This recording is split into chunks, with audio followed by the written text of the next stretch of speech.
I have no idea what to set the microphone at because I think this is the first time using it. Boobies. I agree. Boobies are great. Mm-hmm. I buy a comic that might cost more than a dime. Come meet the brothers who are here to waste your time. Beans, and magical fruit. The more you eat, the more you toot. Welcome back to the Dime Comic Bros podcast. This is the first episode being hosted in the Dime Comic Bros network home base? Yes. In the Dime Comic Bros network Headquarters. Headquarters / main office. What we call it? I like main office. Main office. That sounds professional. Yes. And we are very much not professional. We very much are not. Speaking of foreskin, Mr. Foreskin himself sent us news, and he will not be able to join us today because of reasons. His woman. His woman is keeping him from us. He does not realize. Saturdays for the boys. Saturdays for the boys. Spencer gave us news. Oh, I'm Jacob. He's Collin. Hi. Spencer gave us news. From CNN.com, more than 11,000 members of the Writers Guild of America are set to go on strike Tuesday morning for the first time since 2007, a move that could bring an immediate halt to the production of many television shows and possibly delay the start of new seasons of others later this year. Though we negotiated intent on making a fair deal, the studio's responses to our proposals have been wholly insufficient given the existential crisis writers are facing, said a statement from the union leadership. They have closed the door on their labor force and opened the door to writing as an entirely freelance profession. No such deal could ever be contemplated by this membership. While union members would be on strike as of 3 a.m. Tuesday morning, the WGA tweeted that it would not set up picket lines until Tuesday afternoon. The Alliance of Motion Pictures and Television Producers, which is negotiating on behalf of studio management, responded by saying it was willing to improve on its offer, but was not willing to meet some of the union's demands. The primary sticking points are mandatory staffing and duration of employment. Guild proposals that would require a company to staff a show with a certain number of writers for a specified period of time, whether needed or not, said the statement from management's negotiating committee. Member companies remain united in their desire to reach a deal that is mutually beneficial to writers and the health and longevity of the industry, and to avoid hardship to the thousands of employees who depend upon the industry for their livelihoods. So what even brought this up? Like, I randomly heard about like the writers strike, Writers Guild of America strike or whatever going on, and I have no idea what even prompted this to happen. I have no idea. Other than like the normal like studio's bad. Spencer has been jerking himself off to this news all week long, and I go, wow. Like, yeah. I'm sure the writers need to be treated better. Yeah. But that's all I got. It means the fall is gonna have some shitty TV and movies. Okay. Because it's not gonna have writers.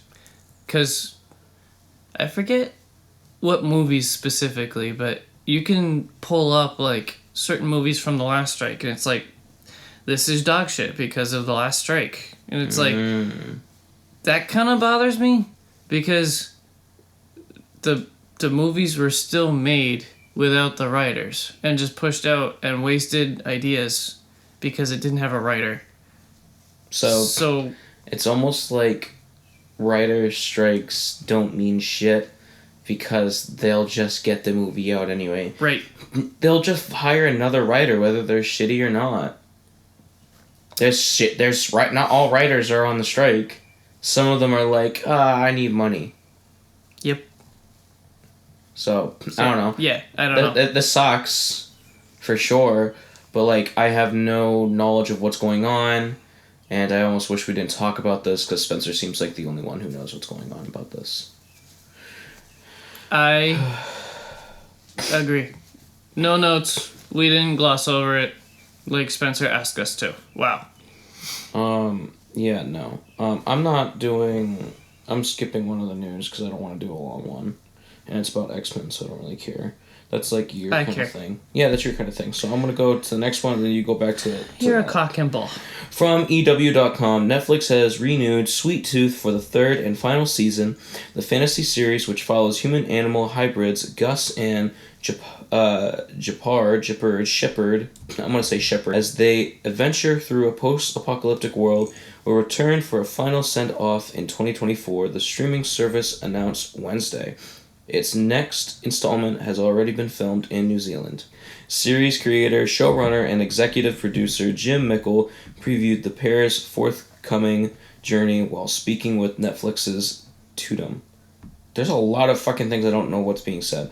Quote, Season 3 is an Arctic story with exciting new adventures and what we hope will be a satisfying conclusion to this epic tale, he said. Gus is going to see a side of the world and humanity that he didn't see in Season 1 or 2. Based on Jeff Lemire's comic books of the same name, Sweet Tooth is set 10 years after the Great Crumble, a calamity that led to the curious emergence of human-animal hybrids. After years spent living isolated from the rest of the world, Gus sets out with Shepard, and along the way, they encounter new friends and foes.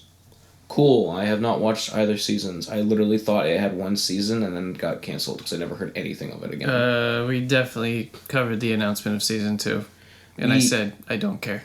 That's probably why, because I don't care. Sorry, guys. There's a lot of news here that we don't care about. Yep.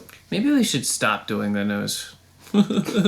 Sometimes I really think about that. I feel like we should just be like shit talking and just talk about whatever comes up because it feels like it's shit we don't care about. From Marvel.com, Fall of X, the X-Men's new era that marks the potential end of Krakoa as we know it is rapidly approaching.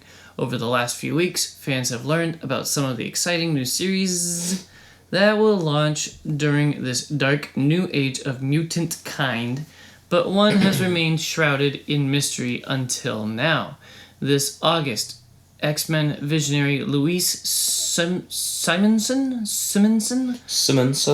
known for her franchise-defining work on classic runs of X-Factor and New Mutants, is back with an all-new Jean Grey solo series.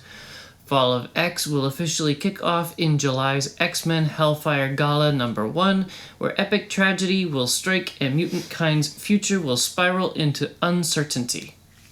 Throughout this period of turmoil, Jean Grey, the heart of the X-Men, holds the key to rescue mutant kind. But first, she'll need to go on a journey alone into the darkest periods of her history. Joined by artist Bernard Chang, Children of the Atom, Simonson will reveal senses-shattering new insights behind key moments in Jean's past, including her early days with the X-Men, her breathtaking first interaction with the Phoenix Force, her shocking confrontation with Madeline Pryor, and more.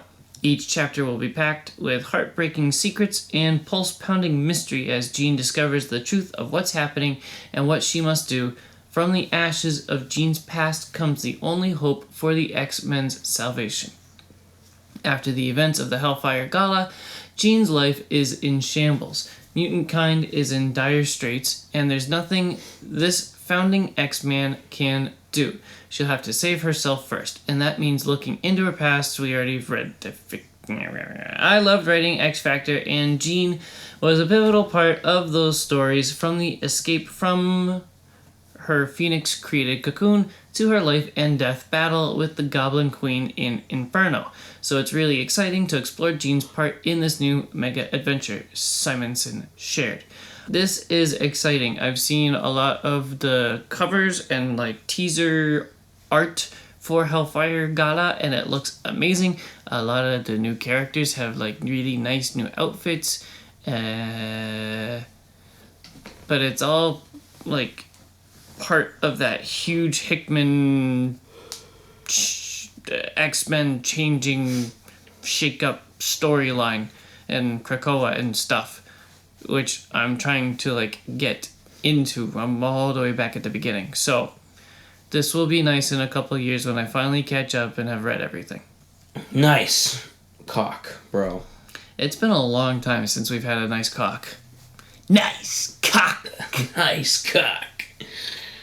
I don't really follow X-Men stuff in comics because it seems very intimidating to start. There's so much. And I know there's so much good stuff, but I also know there's so much bad stuff. Yes. HollywoodReporter.com. The writer's strike has taken a bite out of Blade. I really want to physically hurt Spencer for including that. Me too. Blade had recently hired True Detective creator Nick Pizzolatto.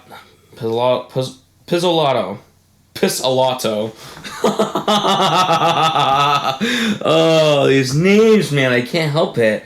Pizzolatto to work on the script, but according to an insider, time simply ran out. The studio will restart the production once the strike is over. Since the strike action began Tuesday, the biggest impact has been late-night talk shows and Saturday Night Live. One drama series, Showtime's Billions, halted production Thursday due to picketing. Picketing? When they stand on the sidewalk and say, and they yell, and they wave signs that nobody reads. Okay. While some studios have one or two movies going into production, Marvel is seemingly propping up the industry by planning on having 3 movies shooting at the same time, not to mention 2 series. Even with the Blade shutdown, it is gearing up for one of the busiest times in the company's history. This is so fucked. Blade's just getting fucked in the ass. Yeah, Blade is cursed. Yeah, Blade is cursed, actually. We just need Guillermo del Toro. Guillermo. You don't say the L's.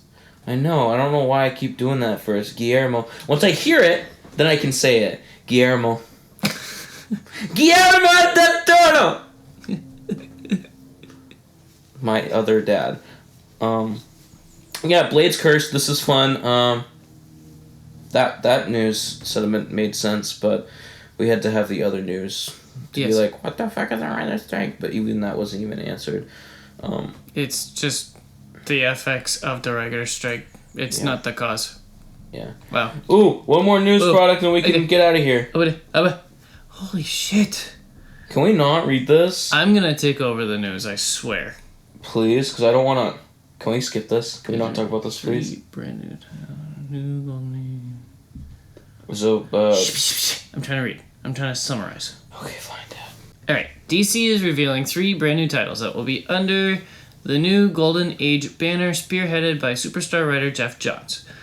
They will be bringing Golden Age characters Alan Scott, Jay Garrick, and Wesley Dodds to life in 3 6-issue miniseries. One is Alan Scott, the Green Lantern, by People, Jay Garrick, the Flash, by Other People, and Wesley Dodds, the Sandman, by Even More People.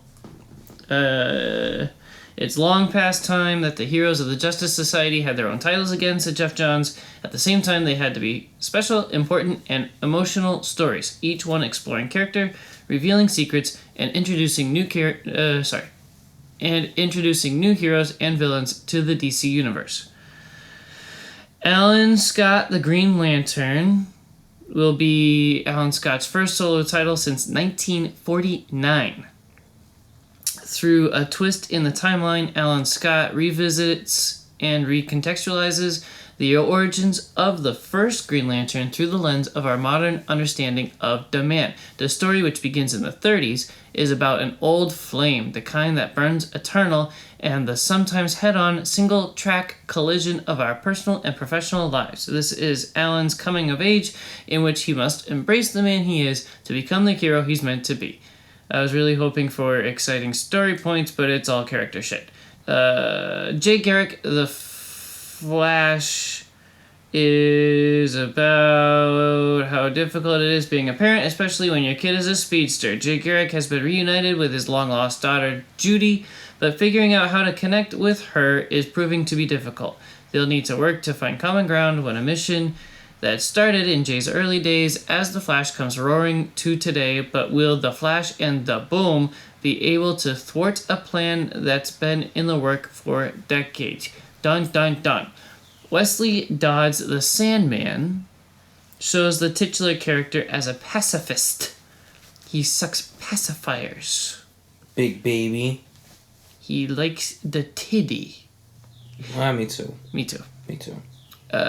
He has given up on the hope of a peaceful world, but he hasn't stopped believing that people can be better to each other if they're only given the right tools.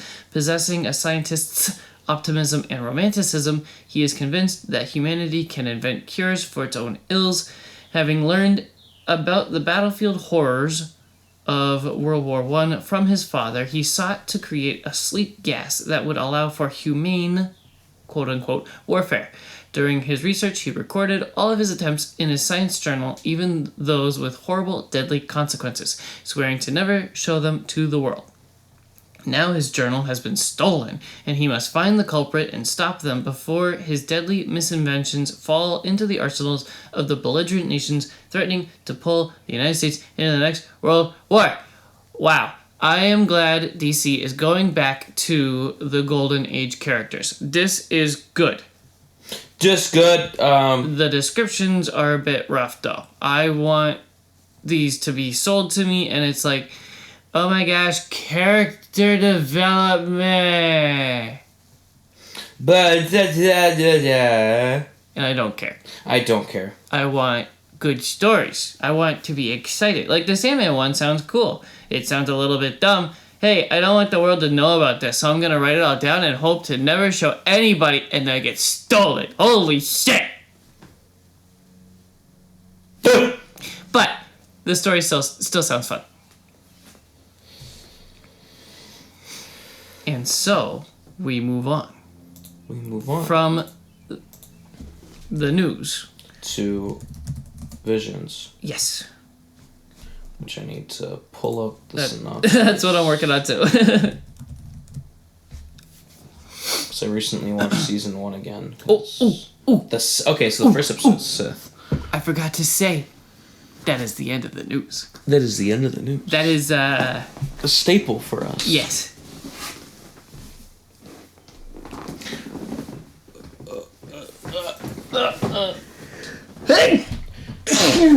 Bless you.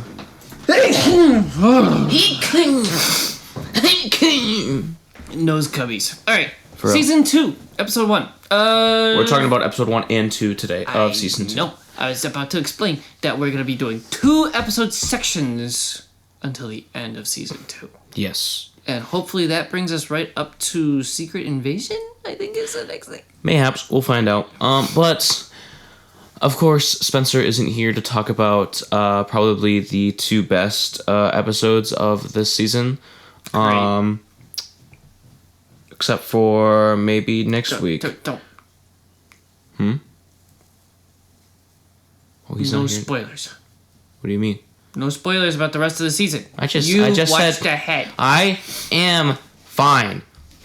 Yeah, I've watched the entire season, duh. So the first episode we'll be talking about is episode 1, Sith. And it follows a former Sith apprentice finds their peaceful life threatened. Sorry, I didn't pull up the entire synopsis, and now I was trying to play the fucking episode. When her old master tracks her down. Okay, cool. So this one, at first, I was not liking it because of the art style, and it felt like everyone's trying to do this like Into the Spider-Verse painterly animation, which is cool and all, but it felt like see-through to me until we finally exited the White Room. And yeah, the White Room was weird because it didn't make any sense. It was like you couldn't tell what the space was, and it was just like white, big white spaces with some lines, and it didn't make a 3D space very well at all. No. But as that went on, it was kind of interesting, especially once we got to the lightsaber duel. Yes. And her lightsaber looks so cool. It's yellow, but it has a katana blade. It's not just like a pointy regular lightsaber blade. It's a yellow katana blade. Of course you're horny for it because it's a katana blade instead of a regular lightsaber. Well, it's just cool. I mean, if... I like the effect of the lightsaber where it had like little particles always flying up, like really, really fast. It looked like it was blasting sand particles of light. I don't know how to describe it. It was so cool. particly. It was very cool. It was very nice. It was very cool. And then I think at the end of the robot episode... looked kind of weird. Like, just the reflections off the little robot dome and whatever. It was just... It seemed a little janky, but it was definitely an artistic choice. It felt like... Okay, so I have this problem with Star Wars, like newer Star Wars stuff, where it's like they try to add more stuff to the Star Wars universe, like different robots and stuff like that. I mean, I know this is all... Obviously, all of these are not in canon. They're all in there, like... Every episode is literally their own universe. But it just felt weird seeing that type of droid or certain, like... robotic stuff in Star Wars, because it feels like it's too much regular sci-fi and not Star Wars, because I have like this implanted shape system in my head about Star Wars, like certain curves, how much curve, circular, what's connected to what. We're still talking about droids, right? Yeah. Okay. And then the heads of penises and the curves on them. You gotta make everything sexual, don't you? You were talking curves! Yeah, because there's curves in Star Wars. Have you not seen Padme? Have you not seen our Oracle of the Foreskin? I was just gonna say that. Anyway, sometimes I was going on a tangent about droids, but it doesn't really matter. This episode's cool. I liked this droid because, especially like when the apprentice chick lady jumps in her speeder bike thing, and the droid jumps into the speeder bike thing too. He has like his own little nest. Cockpit. That was cool. I do like that. I like that especially when they add that to... What is that? A big fly. Jeez. Especially when they went in the ship at the very end of the episode. But, that fly made me lose my train of thought. Should we do the second episode? Yeah, this was cool. A young girl seeking reprieve from her days in a rural workhouse discovers a legendary haunted cave with her friends. The cave's dark pull will change the trajectory of her life forever. I was strongly against this episode for a hot minute. I was too. Right up until the end, because it didn't feel Star Wars-y at all. Oh, that's your reason. The characters are in a factory doing factory work, and they say, fuck this job, and they go on an adventure because they're just kids, and they encounter like a cave demon, and it feels extremely anime, and then they find... Yeah. Anime? You have not watched enough cartoons. Okay. Anyway. It was just very, very basic. It wasn't Star Wars-y at all until the kid finds a lightsaber in the cave that brings a Sith over that is like, you found a lightsaber, I adopt you as my freaking apprentice, and then they leave. And that's what made it Star Wars-y. But everything else was like, it just felt like it could have been anything. It didn't feel Star Wars-y at all. The cave demon was cool. So the cave, it's just a Sith. It's just a Sith. The cave demon thing is just a Sith. And when they went into there and they saw, like, they heard noises, then a lightsaber was ignited. Boom, Star Wars. Red lightsaber in cave, scary. That's very Star Wars. A lot of Sith are, like, basically cave demons. I was against this episode for a little bit because I had no idea where it was going with these kids, and I really hate stories about kids because it bothers the shit out of me because they're so stupid. Yes. And I cannot relate to them being that stupid because I was not that stupid as a kid. Let's go in the scary cave and wake up the ghost! Yeah, that was Spencer growing up. That's why he can't watch horror movies anymore. I was bothered by it, but then it reminded me of Over the Garden Wall. I believe that's the cartoon I'm thinking of. It's usually like a Halloween fall centered cartoon. The animation reminded me of that. There's a lot of really cool stuff with the speeders, and I do like how it wasn't really a happy ending at all, and we don't know if the crazy lady was like a good person or a bad person that picked her up. I'm pretty sure that was a Sith Lord. Yeah, I think so too. And it was supposed to be a sad ending, and it's like they're trading the shitty factory job for life for becoming the enemy, kind of. Yeah. Being a Sith. Yeah, being the Sith. So it was cool, and I liked how like weird, like god looking that creature was. Yeah. It was cool. I like this episode. I think these 2 episodes are sadly the best out of the whole season. Of course, they always do this, because last season, The Duel was the best episode out of the whole season. It was the first episode. Yep. That's why there's a book about it. My computer's really loud. Hopefully that doesn't ruin the recording. I think our viewers will just have to deal with it, and they'll be fine. Suck my nuts. Moving on. Do you want to talk about sucking nuts? Yeah. Do you want to go first? I read Catwoman, Lonely City. That's a lot of nut sucking. It was released in 4 parts from October 2021 to October 2022 under the Black Label banner. Hot. I read Spencer's hardcover copy because I didn't buy it.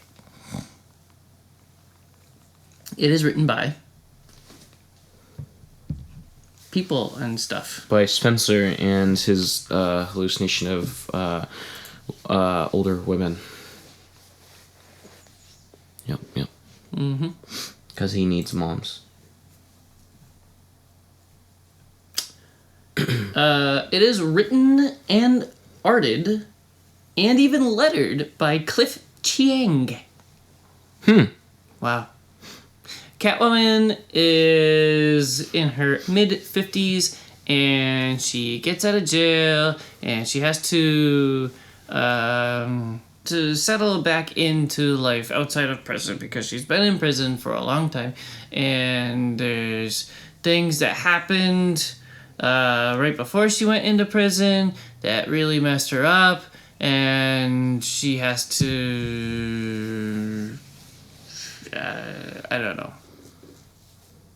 She reestablishes her connections to start heisting again, which is fun. And there's a lot of politics, like in Gotham City. There's a mayor that's going to be elected. It was cool to see this writer's version of Gotham in the future, like when all the classic characters are older. So Two-Face has like cleaned up and is running for mayor, and Barbara Gordon is running against him, and that was an interesting dynamic. What else did we see? Poison Ivy. Batman's dead. That was cool. Poison Ivy is down in Brazil running like her own coffee enterprise. It was kind of funny too. It was definitely a joke where they land and all the Catwoman's crew are like, "Are we at a drug lord's like plantation right now?" And she was like, "Yes," and then it turns out it's just coffee. Poison Ivy's only making coffee. I thought for sure they were gonna have her making weed. Very funny. Killer Croc. It was kind of weird because Batman's dead, and so that made Gotham into a police state where all the police are little Batmans running around, and they're super violent, and it's very RoboCop-y of like there's a curfew and very, very strict police state. Definitely not a political book at all. I can see why this is Spencer's book of the year, not only because of all the hot older moms, because that's definitely his type, but also there was a lot of politics. And a lot of police. And a lot of police politics. This book was okay. It looks great. I really, really liked the look of it. It looks fantastic. I want more stories told with like this art style. It looks so cool. And I didn't know that it was all done by one guy. That's impressive. It is very impressive. It's because it seems like a little bit of a chonker for one guy. It was like a hair over 200 pages over 4 issues, and it felt like a lot. I was surprised at how much there was. I cannot stress enough how good it looks. What happened to Robin? I don't remember. What do you rate this? I would give it... I think I gave it 4 stars on Goodreads. I was thinking more 3.5 when I rated it, and then because I just found out that it was all made by one guy, that's really impressive, I'll give it the extra half star.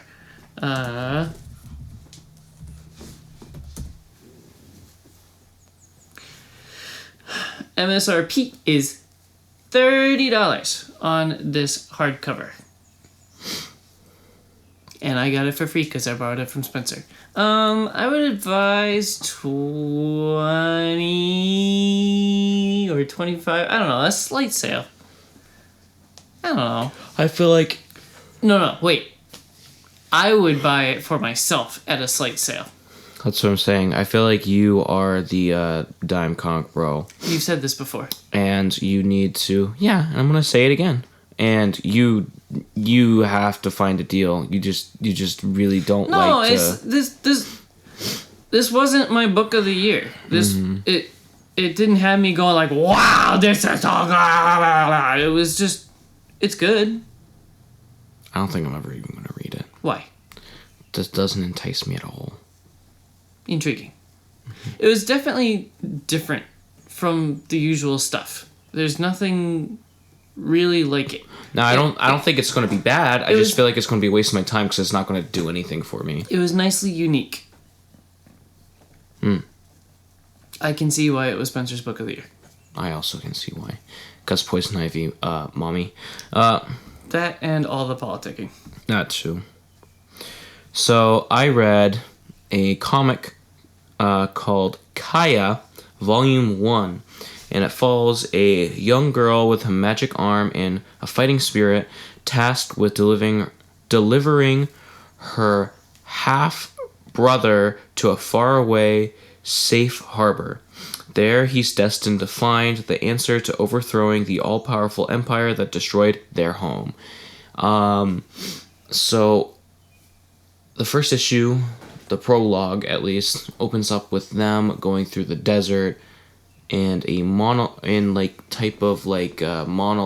of like a future version of her brother, who is actually the prince of this society that they came from, and he's like chosen one type of thing. He's supposed to gain all these powers through these gods, and she doesn't believe in any of this magic or the mysticism.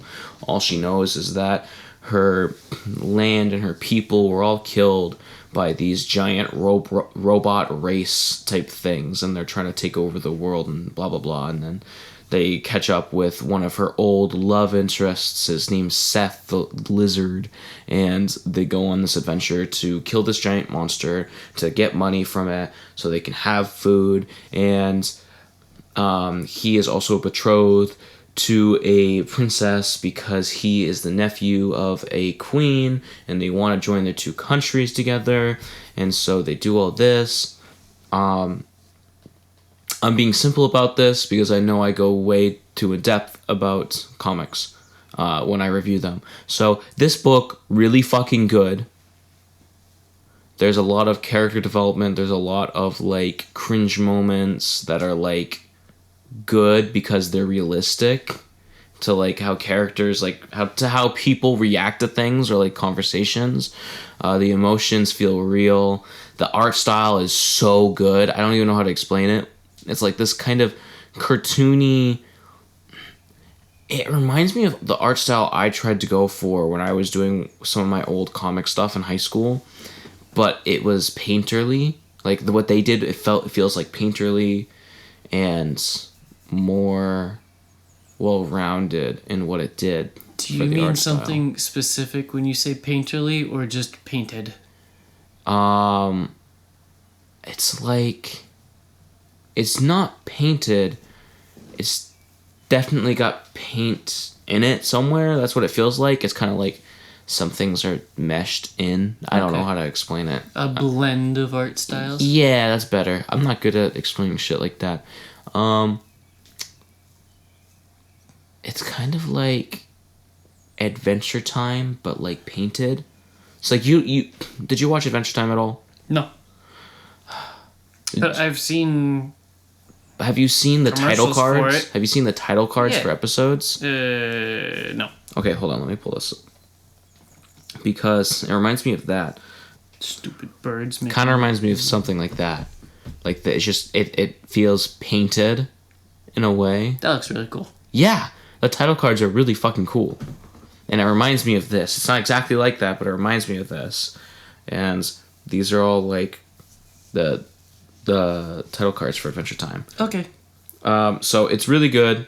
It's only volume 1, and I finished the whole book in one sitting, or the whole trade. I don't know how many issues it is. Honestly, I can never remember. But how big? It's probably like a 6-issue trade. Okay.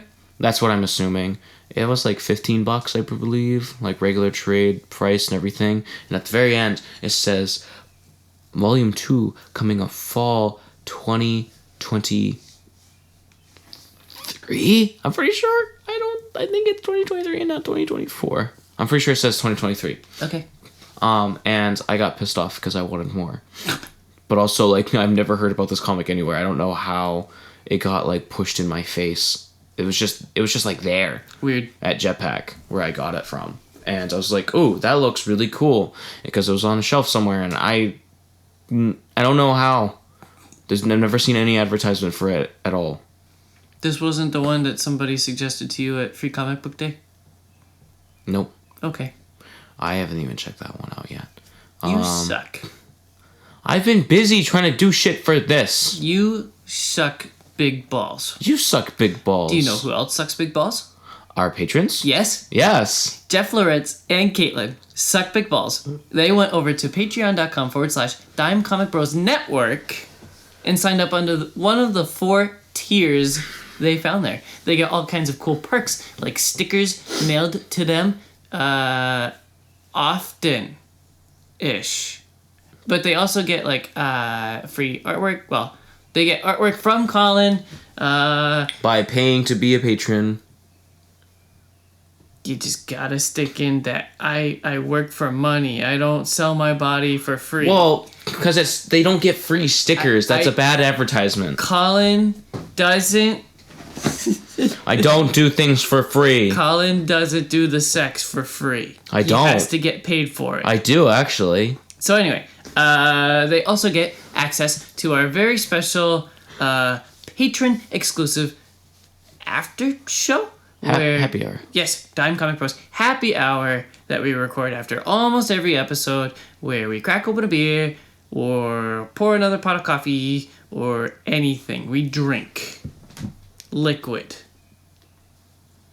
And we talk about anything that pops into our brain. There's no script to happy hour, and it's fun sometimes. Yeah, sometimes it's definitely the right word to use. Thank you also to Jetpack Comics and Games in downtown Rochester, New Hampshire. They supply us with all of our comic addiction needs. What? They hosted us at Free Comic Book Day last week. Yep. That was cool. That was very cool. We appreciate. We also got to what's the word I'm looking for? Help people find the other podcast guys. Next week is Murder Falcon by Collin's other dad, Daniel Warren Johnson.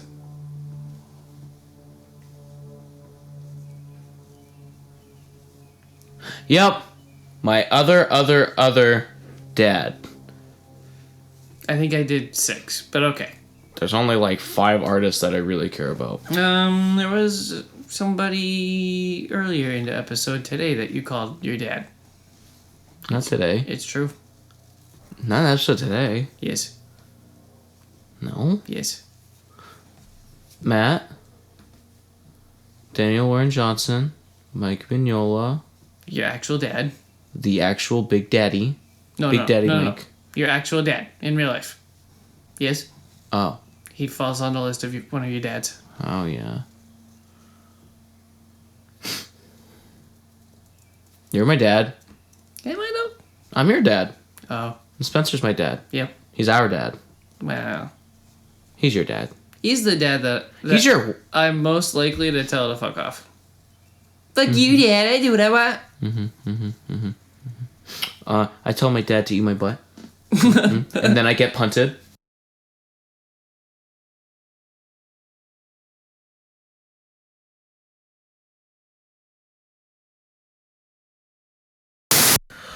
Is that a God of War Mr. Potato Head? I think it's a Patriots. Oh, it is. Someone got it for me. But she remains loving and empathic? Wouldn't it be empathetic? It would be empathetic.